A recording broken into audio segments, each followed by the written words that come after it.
الحمد للہ رب العالمین والعاقبۃ للمتقین والصلاة والسلام علی سیدنا محمد وعلی آلہ واصحابہ الاکرمین اجمعین۔ عزیز طلباء و طالبات، آج ہم حضرت ابو بکر صدیق رضی اللہ تعالیٰ عنہ کے بارے میں معلوم کریں گے۔ سن 11 ہجری تاریخ اسلام کی تاریخ ہجری کے حساب سے متعین ہوتی ہے، شمار کی جاتی ہے۔ حضور اکرم صلی اللہ علیہ وسلم مکہ مکرمہ میں تقریباً 52-53 سال رہنے کے بعد آپ ہجرت کیے مدینہ منورہ کی طرف۔ اس کے بعد سے ہجری کا شمار ہوتا ہے اور ہجری ہی سے تاریخ گنی جاتی ہے۔ سن 11 ہجری میں ایسے احوال پیدا ہوئے کہ حضور اکرم صلی اللہ علیہ وسلم اس دنیا سے پردہ فرمائے، اور آپ کے پردہ فرمانے کے بعد امت میں اختلاف انتشار پھیل گیا۔ چنانچہ انہی اختلاف اور انتشار کی حالت میں امت کی ذمہ داری اور امت کے احکام کو نبھانے کی ذمہ داری حضرت ابو بکر صدیق رضی اللہ تعالیٰ عنہ اٹھائے ہیں۔ چنانچہ بیان کیا جاتا ہے کہ حضور اکرم صلی اللہ علیہ وسلم 12 ربیع الاول سن 11 ہجری کو وفات پائے۔ آپ کے وفات پانے کے بعد لوگوں میں انتشار ہوا، اور جس دن وفات ہوئی اسی دن مدینہ منورہ کے رہنے والے حضرات، جو 2 قبیلے ہوتے ہیں، ایک اوس اور ایک خزرج، خزرج، اوس اور خزرج دونوں قبیلوں کے لوگ مدینہ منورہ کے رہنے والے ہیں۔ یہیں ان کی زندگی گزر بسر ہوئی، اور ان کو انصار کے نام سے ذکر کیا جاتا ہے۔ مدینہ منورہ کے رہنے والوں کو انصار کے نام سے ذکر کیا جاتا ہے۔ چنانچہ حضور اکرم صلی اللہ علیہ وسلم کی وفات کے بعد یہ انصار ایک جگہ جمع ہوئے جسے سقیفہ بنی ساعدہ کہا جاتا ہے۔ بنی ساعدہ قبیلے کے چبوترے پر یہ سب جمع ہوئے، اور جمع ہو کر یہ بات طے کرنے لگے کہ یہ مدینہ منورہ ہمارا ہے، ہم یہاں پر رہنے والے رہے ہیں اور ہماری تعداد یہاں پر زیادہ رہی ہے، چنانچہ ہم میں سے خلیفہ ہوں گا، حضور اکرم صلی اللہ علیہ وسلم کے بعد ہم میں سے خلیفہ ہوگا۔ یہ وہ آپس میں طے کرنے لگے، اور یہ بات مہاجرین جو ہجرت کر کے مکہ مکرمہ سے جو ہجرت کر کے آئے تھے مدینہ منورہ کو، وہ مہاجرین رہے، ان کو معلوم ہوئی، جن کے درمیان حضرت ابو بکر صدیق رضی اللہ تعالیٰ عنہ تھے، حضرت عمر ابن خطاب رضی اللہ تعالیٰ عنہ تھے، حضرت ابو عبیدہ ابن جراح رضی اللہ تعالیٰ عنہ تھے، اور ان کی بھی جماعت تھی۔ ان کو یہ بات معلوم ہوئی کہ سرکار کے پردہ فرمانے کے بعد قبیل اوس اور خزرج کے افراد انصار بنی ساعدہ کے سقیفہ وہاں کے چبوترے پر جمع ہوئے، اور یہ طے کرنے لگے کہ اب خلیفہ کون ہوگا حضور اکرم صلی اللہ علیہ وسلم کا، اور وہ یہی رجحان کرنے لگے کہ ہم میں سے خلیفہ ہو، کیونکہ ہجرت کر کے آنے والے افراد مختصر سے ہیں، یہاں ہماری تعداد زیادہ ہے۔ اس بات کی وہ زور دیتے ہوئے ہم میں سے خلیفہ ہو یہ طے کرنے لگے۔ ان میں سعد بن عبادہ رضی اللہ تعالیٰ عنہ، جو اپنی قوم میں سردار ہونے کی حیثیت رکھتے تھے، چنانچہ ان کو بھی وہاں پر رکھا گیا، اور ان کے درمیان یہ باتیں ہونے لگی۔ چنانچہ حضرت عمر ابن خطاب رضی اللہ تعالیٰ عنہ اور مہاجرین اس بات کو سننے کے بعد سقیفہ بنی ساعدہ کی طرف جانے لگے۔ تو حضرت عمر رضی اللہ تعالیٰ عنہ ذکر کرتے ہیں، ہم کو 2 نیک افراد ملے، اور مل کر انہوں نے کہا وہاں پر جانے کی آپ کوئی فائدہ نہیں ہے، بلکہ آپ کو یہ طے کرنا ہے کہ اپنے میں سے ایک امیر طے کر لیں۔ چنانچہ وہ اپنے میں سے ایک امیر، انصار اپنے میں سے امیر اور خلیفہ متعین کرنا چاہتے ہیں، یہ بات کی اطلاع ملی۔ پھر اس کے بعد حضرت ابو بکر صدیق رضی اللہ تعالیٰ عنہ اور عمر ابن خطاب رضی اللہ تعالیٰ عنہ اور آپ کے ساتھ مہاجرین بنی ساعدہ کے سقیفہ بنی ساعدہ کو پہنچے۔ وہاں کے حالات دیکھتے ہیں تو وہاں پر اوس و خزرج اور انصار کی منقبتیں پڑھی گئی، اور ان کی اچھائیاں جو قرآن میں آئی ہے اور جو حضور اکرم صلی اللہ علیہ وسلم نے بیان کی ہیں، وہ سب بیان کر کر یہ کہنے لگے کہ ہم میں سے خلیفہ ہوگا، اور مہاجرین سے کہنے لگے کہ آپ لوگ یہاں پر ہجرت کر کے آئے ہیں، لہٰذا آپ لوگ چند ہیں، آپ میں سے خلیفہ نہیں ہوں گا، بلکہ خلیفہ ہوں گا تو انصار میں سے ہوں گا۔ چنانچہ ان کا رجحان یہی تھا کہ سعد بن عبادہ رضی اللہ تعالیٰ عنہ کو خلیفہ بنایا جائے۔ اس بات کی طرف وہ رجحان دیتے ہوئے اس بات کو طے کرنے لگے۔ چنانچہ اس بات کے ہونے کے بعد حضرت ابو بکر صدیق رضی اللہ تعالیٰ عنہ اور عمر رضی اللہ تعالیٰ عنہ یہ سن رہے تھے۔ عمر رضی اللہ تعالیٰ عنہ فرماتے ہیں کہ میں اپنے دل میں چند باتوں کو سوچ رکھا تھا کہ یہاں پر کہوں اور کہہ کر اس بات کو میں ذکر کروں، مگر آپ کے کہنے سے پہلے حضرت ابو بکر صدیق رضی اللہ تعالیٰ عنہ اٹھ کر جتنے بھی انصار کے مناقب قرآن میں وارد ہوئے ہیں وہ سب آپ پڑھ کر سنائیں، اور جو حضور اکرم صلی اللہ علیہ وسلم نے مناقب ذکر کیے ہیں وہ بھی پڑھ کر سنائیں، اور بتلایا کہ تمہاری مقبولیت اپنی جگہ ہے۔ اور حضور اکرم صلی اللہ علیہ وسلم نے یہ بھی فرمایا کہ اگر ہجرت نہیں ہوتی تو میں انصار میں سے ہوتا، اور پھر یہ بھی فرمایا آپ صلی اللہ علیہ وسلم کہ لوگ جب فتح مکہ کے بعد فتح خیبر وغیرہ کے موقع پر لوگ مال تقسیم کرنے لگے سرکار، تو انصار ناراض ہوئے اور یہ کہنے لگے کہ ہم اسلام کا لشکر بن کر ابھرے، ہماری زمین سے اسلام کے لشکر بننے کی سعادت حاصل ہوئی، آج ہم کو مال غنیمت میں کم دیا جا رہا ہے۔ اس بات کا انہوں نے اظہار کیا تو سرکار نے فرمایا کہ اے انصار، کیا تم یہ بات کو پسند نہیں کرو گے کہ لوگ آئیں اور مال بھر لے کر جائیں اور تم اپنے ساتھ رسول اللہ صلی اللہ علیہ وسلم کو لے جاؤ؟ چنانچہ یہ بھی بات حضور اکرم صلی اللہ علیہ وسلم کی انصار کو چاہنے اور انصار کی محبت کرنے کی رہی، اور سرکار نے یہاں تک بھی کہا کہ حب الانصار من الایمان، مدینہ منورہ کے رہنے والے انصار سے محبت کرنا یہ بھی ایمان میں شامل ہے۔ چنانچہ باتیں انصار کی فضیلت میں رہی۔ حضرت ابو بکر صدیق رضی اللہ تعالیٰ عنہ انصار کی فضیلت بیان کیے، ان کی خوبیاں بیان کیے، پھر اس کے بعد میں آپ نے فرمایا کہ یہ خلافت کا معاملہ قریش کے قبیلے میں ہوگا، یہ سرکار نے فرمایا تھا، کیونکہ قریش کا قبیلہ درمیان عرب وسطیت، درمیانی چال رکھنے والا اور درمیانی نہج رکھنے والا اور اعزاز عزت رکھنے والا قبیلہ ہے، لہٰذا حضور اکرم صلی اللہ علیہ وسلم کا یہ فرمان آپ نے سنایا کہ الائمۃ من القریش،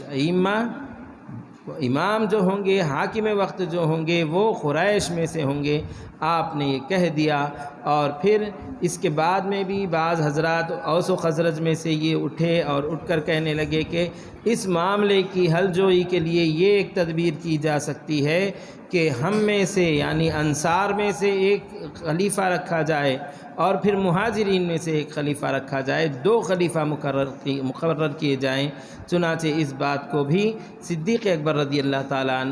عنہ نے یہ ذکر کیا اور سعد بن عبادہ کو یاد دلاتے ہوئے کہا کہ حضور اکرم صلی اللہ علیہ وسلم نے فرمایا کہ قریش کی طرف امارت کا اور ائمہ ہونے کا سرکار نے حکم فرمایا ہے۔ چنانچہ وہ بھی تصدیق کیے اور سعد بن عبادہ رضی اللہ تعالیٰ عنہ کہنے لگے کہ یہاں پر یہ بات طے ہے کہ ائمہ قریش میں سے ہوں گے، وزراء ہم ہوں گے، وزیر کی حیثیت سے ہم رہیں گے۔ چنانچہ اس بات کو کہنے کے بعد حضرت ابو بکر صدیق رضی اللہ تعالیٰ عنہ اپنے ساتھ 2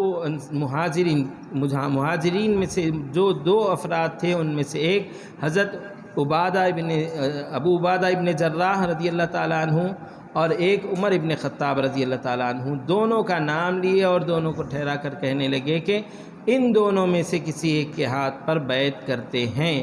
حضرت عمر رضی اللہ تعالیٰ عنہ فرماتے ہیں کہ مجھے حضرت صدیق اکبر رضی اللہ تعالیٰ عنہ کی تمام باتیں آپ نے جو ذکر کی تھی سب پسند آئی اور اچھی لگی، مگر ایک بات مجھے ناگوارہ کی کہ صدیق اکبر رضی اللہ تعالیٰ عنہ جیسی شخصیت ہمارے درمیان میں ہو اور میں ان کے رہتے پر خلیفہ بنوں، یہ مجھے ناگوارہ ہوا اور ناپسندیدہ ہوا، اس قدر ناگوارہ ہوا کہ موت میرے لیے اس سے بہتر ہوتی۔ چنانچہ حضرت عمر ابن خطاب رضی اللہ تعالیٰ عنہ فوراً اٹھتے ہیں اور صدیق اکبر رضی اللہ تعالیٰ عنہ سے فرماتے ہیں کہ آپ اپنا ہاتھ آگے کریں۔ ہاتھ آگے کرنے کے بعد آپ کہتے ہیں کہ میں اس بات پر بیعت کرتا ہوں کہ ہمارے خلیفہ ہماری امت کے باغ دور سنبھالنے والے حضرت ابو بکر صدیق رضی اللہ تعالی عنہ ہوں گے۔ اس طریقے سے آپ نے پہلے حضرت صدیق اکبر رضی اللہ تعالیٰ عنہ کے ہاتھ پہ بیعت کی، پھر اس کے بعد مہاجرین نے حضرت ابو بکر صدیق رضی اللہ تعالیٰ عنہ کے ہاتھ پر بیعت کی۔ آپ نے حضرت عمر ابن خطاب رضی اللہ تعالیٰ عنہ نے یہ بتلایا کہ حضور اکرم صلی اللہ علیہ وسلم اپنے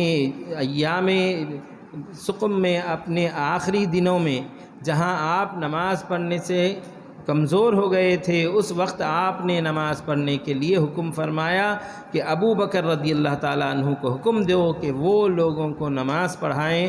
اور اس طریقے سے اپنے مصلی پر، نماز کے امامت کے مصلی پر حضور اکرم صلی اللہ علیہ وسلم نے ابو بکر صدیق رضی اللہ تعالیٰ عنہ کو آگے بڑھایا ہے، لہٰذا ان سے آگے بڑھنے والا کوئی اور میں نہیں دیکھتا ہوں کہتے ہوئے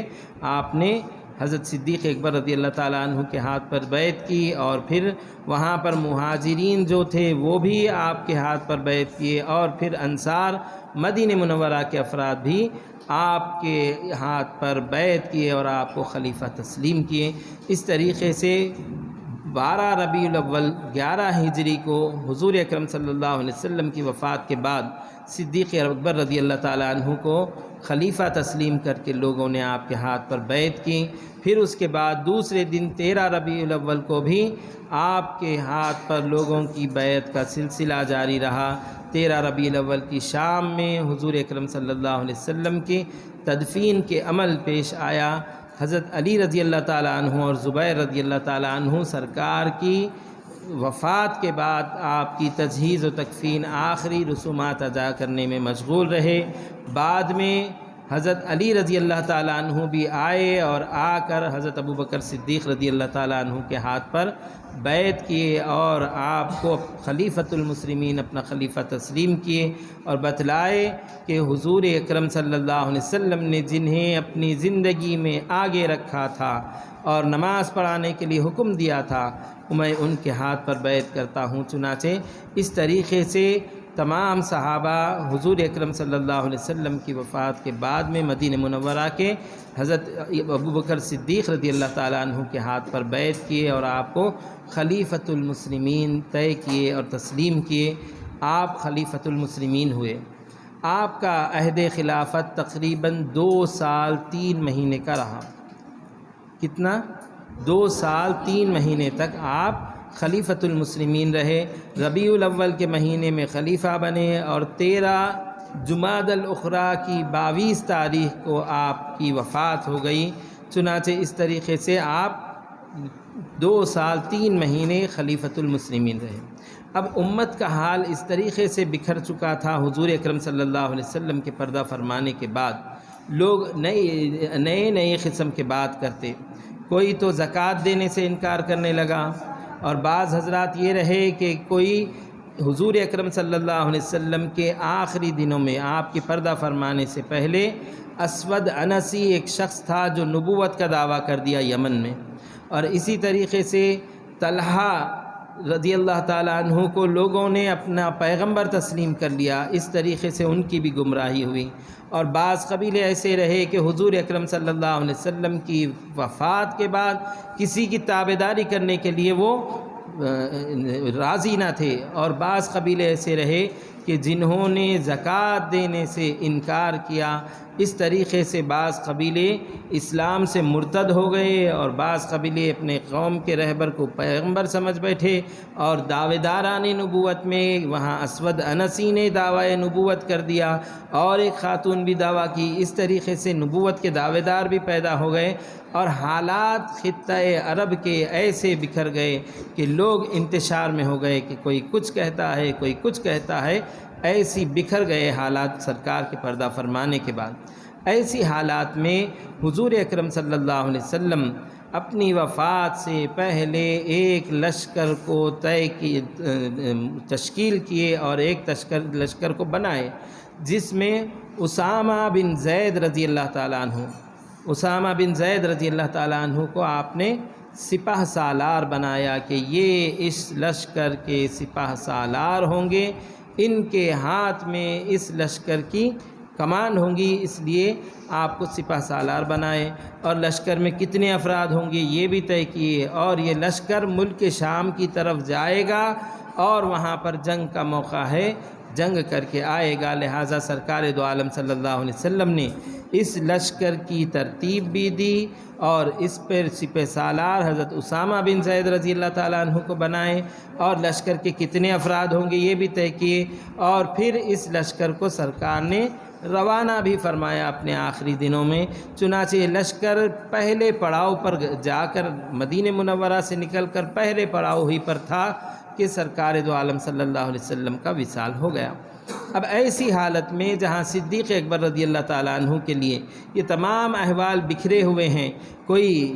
کسی کو نبی مان رہا ہے، کوئی دین میں اختلاف کر رہا ہے، کوئی نماز اور زکوٰۃ میں فرق کر رہا ہے، کوئی زکوٰۃ دینے سے انکار کر رہا ہے، کوئی صدیق اکبر رضی اللہ تعالیٰ عنہ کی اطاعت اور تابعداری سے گریز کر رہا، انکار کر رہا ہے، ایسے حالات میں یہود اور نصارہ بھی اسلام کی دشمنی رکھتے ہوئے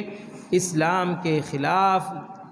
سازشیں رچنے لگے اور اسلام کے خلاف ایک پروگرام چلانے لگے کہ کب مسلمانوں پر حملہ کرنے کا موقع مل جائے۔ ایسے حالات ہو گئے تھے۔ چنانچہ انصار کے افراد نے صدیق اکبر رضی اللہ تعالیٰ عنہ سے یہ کہا کہ یہ جو لشکر یہاں سے نکلا اور پہلے پڑاؤ پر ہے اس کو مدینہ منورہ میں واپس بلا لیں، تاکہ یہاں پر کوئی انتشار کی کیفیت ہو یا کوئی اختلافی صورت ہو تو آپ کی تائید کرنے والے بھی رہیں گے اور آپ کی حمایت کرنے والے بھی رہیں گے۔ یہ کہہ کر انہوں نے ایک تجویز پیش کی، کیونکہ عرب کے حالات مختلف ہے۔ عقل کا تقاضا بھی یہی تھا کہ جہاں حالات منتشر ہو وہاں پر آدمی کو حساس ہونا اور ریڈ الرٹ ہوتے ہوئے احتیاطی تدبیر اختیار کرنا ضروری رہتا ہے، مگر حضرت صدیق اکبر رضی اللہ تعالیٰ عنہ نے ان کی درخواست کو نہ مانا اور یہ کہنے لگے کہ سرکار دو عالم صلی اللہ علیہ وسلم نے جس لشکر کو رخصت کیا ہے میں اس کو نہیں روکوں گا، وہ لشکر جائے گا اور جنگ کرے گا۔ چنانچہ پھر اس کے بعد انصار نے حضرت عمر ابن خطاب رضی اللہ تعالیٰ عنہ سے ملاقات کی اور کہنے لگے کہ اے عمر ابن خطاب رضی اللہ تعالیٰ عنہ، اس بکھرے ہوئے منتشر حالات میں اس لشکر کا مدینے سے جانا جنگجو افراد کے خالی ہو جانے کے معنی میں ہوگا، اور یہ مدینہ منورہ میں کسی کو حملہ کرنا ہو تو وہ حالات سنگین ہو سکتے ہیں۔ اس کے پیش نظر آپ یہ بات کیجئے صدیق اکبر رضی اللہ تعالیٰ عنہ سے کہ وہ اس لشکر کو روکے اور جانے نہ دے۔ چنانچہ اگر وہ اس بات کو نہیں بھی مانتے ہیں تو اتنا تو کیجئے کہ آپ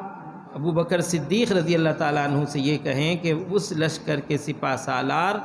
جو اسامہ بن زید رضی اللہ تعالیٰ عنہ ہیں، وہ ایک غلام زادے ہیں، غلام کی اولاد ہوتے ہیں، ان کی تابعداری کرنا عزت دار اور آزاد افراد کے لیے انصار کے ایک عار کی حیثیت رکھتا ہے، ایک عار، شرمندگی محسوس کریں گے وہ، لہٰذا ان کی جگہ کسی اور کو سپہ سالار بنا دیں، یہ تو درخواست کیجئے۔ چنانچہ حضرت ابو بکر صدیق رضی اللہ تعالیٰ عنہ کے پاس عمر ابن خطاب رضی اللہ عنہ آئے اور آ کر عرض کرنے لگے کہ اے صدیق اکبر رضی اللہ تعالیٰ عنہ، حالات ایسے ہیں، ایسے حالات میں یہاں سے مرد حضرات کا خالی ہو جانا، لشکر کا نکلنا، یہ ہمارے لیے ایک کمزوری اور دشمن کے لیے موقع کا باعث ہو سکتا ہے کہ دشمن موقع پا کر ہمارے اوپر حملہ کر سکیں، لہٰذا آپ اس لشکر کو روکیں۔ تو آپ پھر سے وہی کہنے لگے کہ جو حضور اکرم صلی اللہ علیہ وسلم نے طے کیا ہے میں اس کو روکنے والا نہیں ہوں، یہ آپ جواب دیے۔ پھر اس کے بعد میں حضرت عمر ابن خطاب رضی اللہ تعالیٰ عنہ نے یہ بھی تجویز پیش کی کہ وہاں پر حضرت اسامہ بن زید رضی اللہ تعالیٰ عنہ کے علاوہ کسی اور کو جو اشراف انصار میں سے ہو، اشراف میں سے ہو، ان کو اس لشکر کا سپہ سالار مقرر کرے تو لوگوں کے لیے عار کا باعث نہیں ہوگا۔ تب بھی اس درخواست کے بعد میں صدیق اکبر رضی اللہ تعالیٰ عنہ نے یہی جواب دیا کہ میں سرکار دو عالم صلی اللہ علیہ وسلم جس کو ترتیب دے کر لشکر کا سپہ سالار بنائے ہیں ان کو ان کے عہدے سے ہٹانے والا بھی نہیں ہوں، بلکہ میں ان کو جو سرکار ترتیب دیے ہیں اسی ترتیب پر رکھوں گا، میں سرکار کے حکم کے خلاف نہیں جاؤں گا۔ چنانچہ آپ یہ تمام باتیں کیے اور کرنے کے بعد اس لشکر کو روانہ کیے، اور یہ پرواہ نہیں کی کہ کوئی ان کی تابع داری کرتا ہے یا نہیں کرتا، یا اسامہ بن زید رضی اللہ تعالیٰ عنہ کو ان کی بات نہیں سنتا ہے، تو بھی آپ نے اس لشکر کو روانہ کیا۔ بتلاتے ہیں کہ حضرت صدیق اکبر رضی اللہ تعالیٰ عنہ پیدل پیدل ایک مرحلے تک چلتے ہوئے اس لشکر کو روانہ کیے، اور اسامہ بن زید رضی اللہ تعالیٰ عنہ سواری پر سوار تھے۔ اسامہ بن زید رضی اللہ تعالیٰ عنہ نے دیکھا کہ خلیفہ وقت ہے، پیدل چل رہے ہیں، تو آپ کہتے ہیں کہ حضرت صدیق اکبر رضی اللہ تعالیٰ عنہ آپ سواری پر بیٹھے، میں پیدل چلتا ہوں۔ حضرت صدیق اکبر رضی اللہ تعالیٰ عنہ نے اس سے انکار کیا، اور وہ کہنے لگے کہ پھر یا اتنی اجازت دیجئے کہ جہاں آپ پیدل چل رہے ہیں میں بھی پیدل چلوں۔ حضرت صدیق اکبر رضی اللہ تعالیٰ عنہ نے اس سے بھی منع کیا، بلکہ تم سپہ سالار ہو، تم سواری پر رہو گے، اور میں روانہ کرنے کے لیے آ رہا ہوں اور پیدل آؤں گا، اور مجھے یہ بھی حاصل ہوگا کہ جو لشکر اسلام کی سربلندی کے لیے نکل رہا ہے اس میں میرے پیر غبار آلود ہو، اور اس غزوے میں اس جانے والے لشکر میں میرا بھی شمار ہو۔ لہٰذا ایک ایک قدم یہاں پر 1000 نیکیوں کا سبب ہوگا، اور 1000 درجات بلند کیے جائیں گے، اور 1000 خطیات گناہیں معاف کی جائیں گی۔ اس قدر فضیلت پانے کا یہ موقع ہے، لہٰذا آپ اس لشکر کو روانہ کیے، اور وہ لشکر تقریباً 40 دن تک ملک شام کو جا کر وہاں پر مظفر کامیاب رہا، اور اس کی فتح ہوئی۔ پھر 40 دن بعد واپس آیا۔ اس لشکر کے بھیجنے میں صدیق اکبر رضی اللہ تعالیٰ عنہ اپنے ظاہری اسباب پر نہ ہتھیار پر بھروسہ کرنے والے تھے، نہ لشکر پر بھروسہ کرنے والے تھے، بس ایک پیش نظر تھی تو آپ کے سامنے اللہ تعالیٰ اور اللہ کے رسول کی ذات تھی، اور آپ نے سرکار نے جو لشکر کو تشکیل دیا تھا اس کو واپس لینے والے نہیں تھے۔ لہٰذا اس طور پر صدیق اکبر رضی اللہ تعالیٰ عنہ کی یہ ہمت افزائی بھی رہی، اور امت کو سنبھالنے کے لیے اپنا پختہ ارادہ بھی رہا کہ اپنے ارادے سے آپ نے امت کو ایسے بکھرے ہوئے ماحول میں سنبھالا۔ پھر آپ نے کئی قبیلوں کے خلاف جنگ بھی کی جو مرتد ہو گئے تھے، اور کئی قبیلوں کے خلاف جنگ بھی کیے جو دین کی تابعداری سے انکار کرنے لگے، یہاں تک کہ آپ کے اس 2 سال 3 مہینے کے عرصے میں جنگاں بھی ہوئے، اور اس عرصے میں کئی صحابہ شہید بھی ہوئے، اور ساتھ ہی ساتھ اسود انسی جیسے دعوے دار نبوت کے قتل کرنے کا بھی ایک واقعہ ہوا کہ جنگ وہاں پر بھی کی گئی یمن کی طرف، اور آپ کے زمانے میں ملک شام کی طرف بھی لشکر کشائی ہوئی، لشکر کی چڑھائی ہوئی، جنگ ہوئی، اور یمن کی طرف بھی جنگ ہوئی۔ اس طریقے سے آپ نے امت کی باغ دوڑ کو ایسے مختلف احوال میں سنبھالا۔ جہاں لوگ زکوٰۃ دینے سے انکار کیے تو حضرت ابوبکر صدیق رضی اللہ تعالیٰ عنہ اٹھ کھڑے ہوئے اور کہنے لگے کہ اگر کوئی اپنے حضور اکرم صلی اللہ علیہ وسلم کے زمانے میں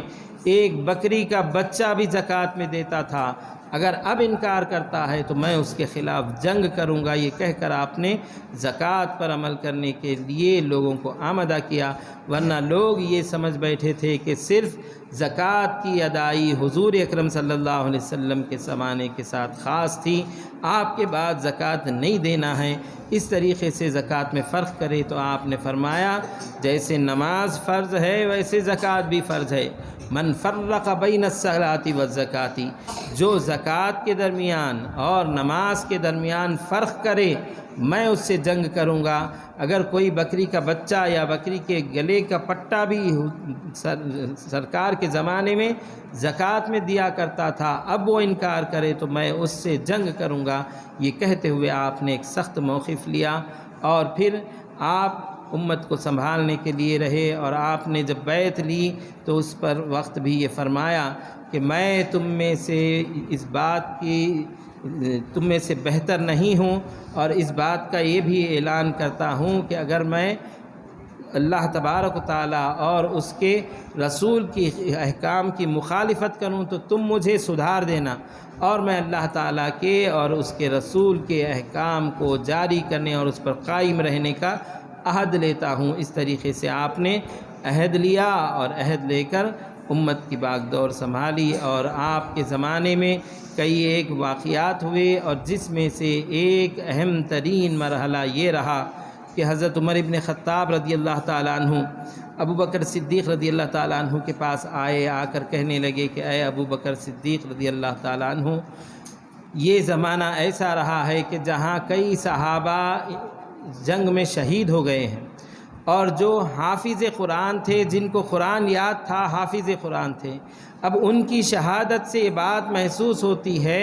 کہ ہم سے کہیں قرآن چھین نہ لیا جائے، اٹھا نہ لیا جائے، کہ حافظان جو حافظ قرآن ہیں وہ شہید ہو جا رہے ہیں۔ لہٰذا آپ ایک کام کیجئے کہ آپ قرآن کو جمع کیجئے۔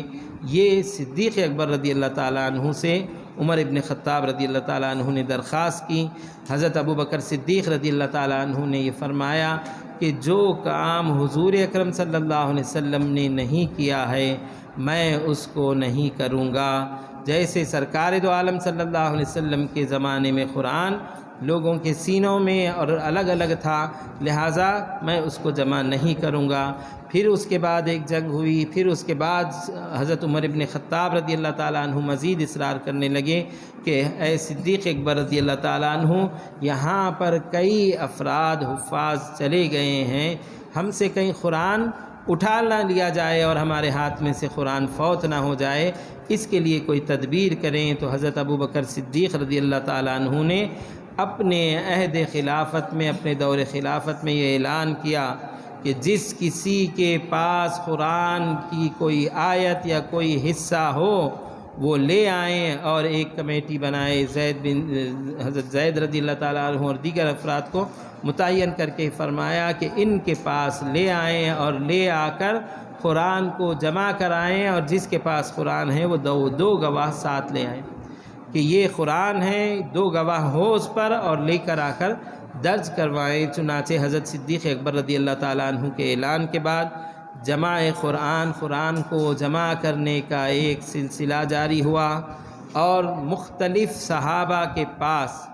الگ الگ تحریریں تھیں۔ کسی کے پاس ہرن کے چمڑے پر قرآن کی آیتیں لکھی ہوئی تھی، کسی کے پاس اونٹ کی ہڈیوں پر قرآن کی آیتیں لکھی ہوئی تھی، کسی کے پاس لکڑی کے تختوں پر قرآن کی آیتیں لکھی ہوئی تھیں۔ اس طریقے سے قرآن کی جمع کرنے کا آپ نے ایک بیڑا اٹھایا،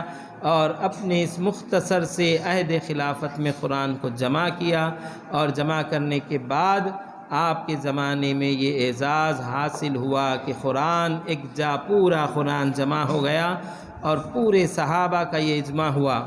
کہ یہ جو قرآن ہے تمام کا تمام قرآن ہے۔ سورہ فاتحہ سے لے کے سورہ ناس تک جتنی صورتیں ہیں،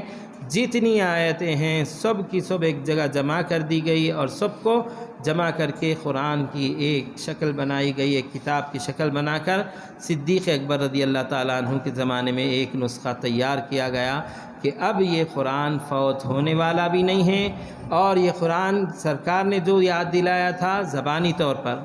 دل میں اتار دیے تھے کہ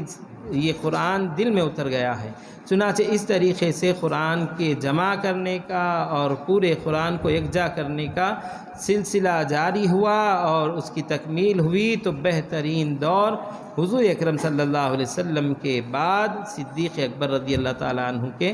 دور میں ہوئی ہے۔ اور اس طریقے سے ایک بات یہ بھی بتلائی گئی کہ لقد جاءکم رسول من انفسکم جو ہے اس آیت میں، یہ آیت حضرت خزیمہ رضی اللہ تعالیٰ عنہ کے پاس تھی، دو آیتیں۔ چنانچہ ان کے پاس کوئی گواہ نہیں تھا،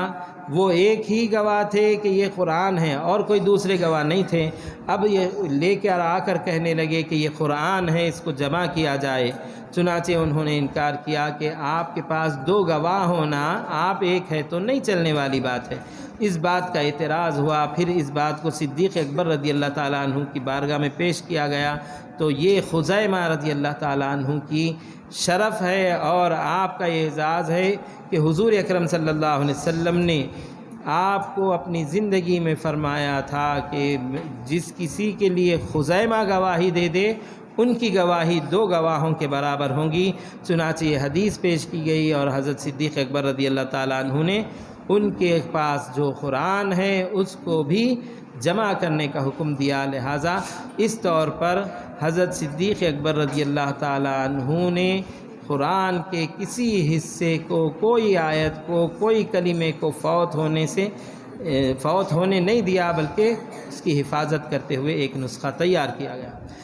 اس کے علاوہ حضرت ابوبکر صدیق رضی اللہ تعالیٰ عنہ جہاں اپنے عہد خلافت میں یہ تمام امور انجام دیے، وہیں آپ کی وفات کا وقت آیا تو سیدہ عائشہ رضی اللہ تعالیٰ عنہ روایت کرتے ہوئے فرماتی ہیں کہ صدیق اکبر رضی اللہ تعالیٰ عنہ سخت بخار میں مبتلا ہوئے۔ ٹھنڈے سردی کے دن تھے جس میں آپ پانی نہائے، پانی نہانے کے بعد میں آپ کو بخار آیا اور بخار میں مبتلا ہوئے تو 15 دن تک آپ بخار میں رہے، اور پھر بخار میں رہتے ہوئے اس امت کے بارے میں سوچے اور تحریر کیے، لکھ دیے کہ یہ ابوبکر صدیق رضی اللہ تعالیٰ عنہ کی طرف سے تحریر کی جاتی ہے کہ یہ میرا آخری وقت ہے کہ میں اب اس دنیا کو چھوڑ کے جانے والا ہوں، اور میں لوگوں میں عمر ابن خطاب سے بہتر کسی کو نہیں دیکھتا، اور میرے بعد خلافت کی ذمہ داری ابوبکر صدیق رضی اللہ تعالیٰ عنہ لکھ رہے ہیں کہ میرے بعد خلافت کی ذمہ داری عمر ابن خطاب کے سر ہوگی، عمر ابن خطاب کے پاس ہوگی۔ لوگ ان کی ہاتھ پر بیعت کریں اور ان کی تابع داری کریں، ان کی اطاعت کریں، اور میں ان کو اچھا اور بہترین آدمی سمجھتا ہوں۔ اگر وہ اپنے ان عہد خلافت میں انصاف کرتے ہیں اور اچھا سلوک کرتے ہیں تو یہی میرا گمان ان کے اندر ہے، اور اگر وہ سخت رویہ اختیار کرتے ہیں یا ظالمانہ روش اختیار کرتے ہیں تو اللہ تبارک و تعالیٰ ان کے اوپر نگہبان ہیں۔ پھر آخر میں یہ بھی لکھتے ہیں وَسَيَعْلَمُ الَّذِينَ ظَلَمُوا أَيَّ مُنْقَلَبٍ يَنْقَلِبُونَ کہ ان قریب وہ لوگ جان لیں گے جو ظلم کیے کون سی کروٹ ان کو پلٹنا ہے۔ یہ بھی آپ نے ذکر کیا، اور بہترین اشخاص میں یہ بھی ذکر کیے کہ میرے بعد اس امر کو، خلافت کے معاملے کو اٹھانے والے عمر ابن خطاب سے بہتر میں کسی کو نہیں دیکھتا۔ یہ آپ نے تحریر کی، اور اپنی وفات سے پہلے حضرت عمر ابن خطاب رضی اللہ تعالیٰ عنہ کے حق میں خلیفہ نامزد کیا کہ میرے بعد خلیفہ ہوں گے تو حضرت عمر ابن خطاب رضی اللہ تعالیٰ عنہ ہوں گے۔ پھر حضور اکرم صلی اللہ علیہ وسلم کی بارگاہ میں آپ کی وفات ہوئی، اور صدیق اکبر رضی اللہ تعالیٰ عنہ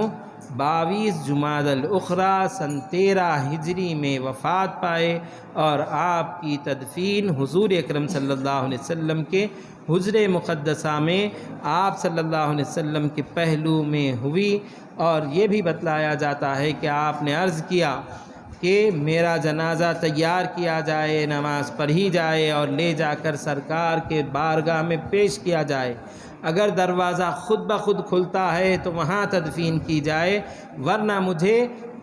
بقیع شریف جنت البقیع میں دفن کیا جائے۔ یہ بھی آپ نے وصیت کی تھی۔ چنانچہ آپ کی وصیت کے مطابق آپ کے جنازے کو لے جایا گیا، اور حضور اکرم صلی اللہ علیہ وسلم کے حجرے کا دروازہ کھلتا ہے تو آپ کے پہلو میں صدیق اکبر رضی اللہ تعالیٰ عنہ کو سرکار کے کاندھے کے پاس آپ کا سر آئے، اس طور پر تھوڑا پیچھے رکھتے ہوئے تدفین کی گئی ہے۔ اور اس کے بعد میں حضرت عمر ابن خطاب رضی اللہ تعالیٰ عنہ اس امت کے ذمہ دار ہوئے۔ حضرت ابوبکر صدیق رضی اللہ تعالیٰ عنہ کی حیات طیبہ حضور اکرم صلی اللہ علیہ وسلم کے ساتھ ہر مرحلے میں اکثر موقع پر آپ ساتھ نبھانے والے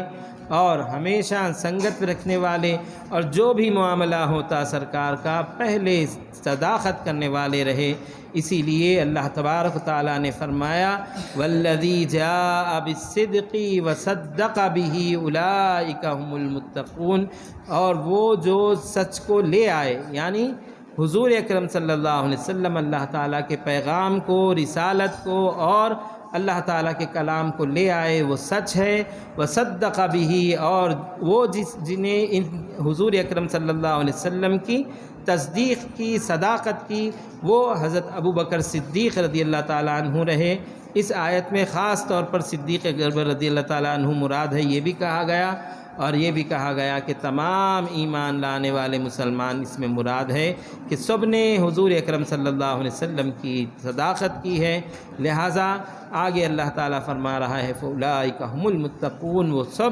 متقی پرہیزگار ہے۔ لہٰذا حضرت صدیق اکبر رضی اللہ تعالیٰ عنہ کسی بھی معاملے میں، کسی بھی حکم میں سرکار کے پس و پیش کرنے والے، تردد کرنے والے، آگے پیچھے ہونے والے نہ تھے۔ جو بھی حکم ہوتا، سرکار کا حکم ہے، فوراً اس کی تصدیق کرتے۔ اور تو یہ ہوئی کہ معراج کا واقعہ جب آپ کے سامنے ذکر کیا، لوگوں نے، کافروں نے تانا دیتے ہوئے حضرت ابو بکر صدیق رضی اللہ تعالیٰ عنہ سے کہا کہ آپ کے صاحب یہ کہہ رہے ہیں کہ وہ ایک رات میں مکہ مکرمہ سے بیت المقدس، مسجد اقصیٰ جا کر پھر واپس آ گئے، اس بات کو کر رہے ہیں۔ تو وہ حضرت صدیق اکبر رضی اللہ تعالیٰ عنہ ہی تھے جنہوں نے کہا کہ اگر حضور یہ کہتے ہیں تو میں اس کی تصدیق کرتا ہوں، بلکہ اس بات کی بھی تصدیق کرتا ہوں کہ اگر سرکار یہ بھی کہیں کہ میں آسمانوں پر بھی جا کے آیا تب بھی میں تصدیق کرتا ہوں۔ اس وجہ سے حضرت ابو بکر صدیق رضی اللہ تعالیٰ عنہ کا لقب صدیق پڑا کہ آپ سچ ماننے والے، سچ کو تسلیم کرنے والے، خوب صداقت کرنے والے رہے ہیں۔ اللہ تبارک و تعالی ہم تمام کو صحابہ کی سیرت پڑھنے کی اور اس کے مطابق عمل کرنے کی توفیق عطا فرمائے۔ وآخر دعوانا ان الحمد للہ رب العالمین۔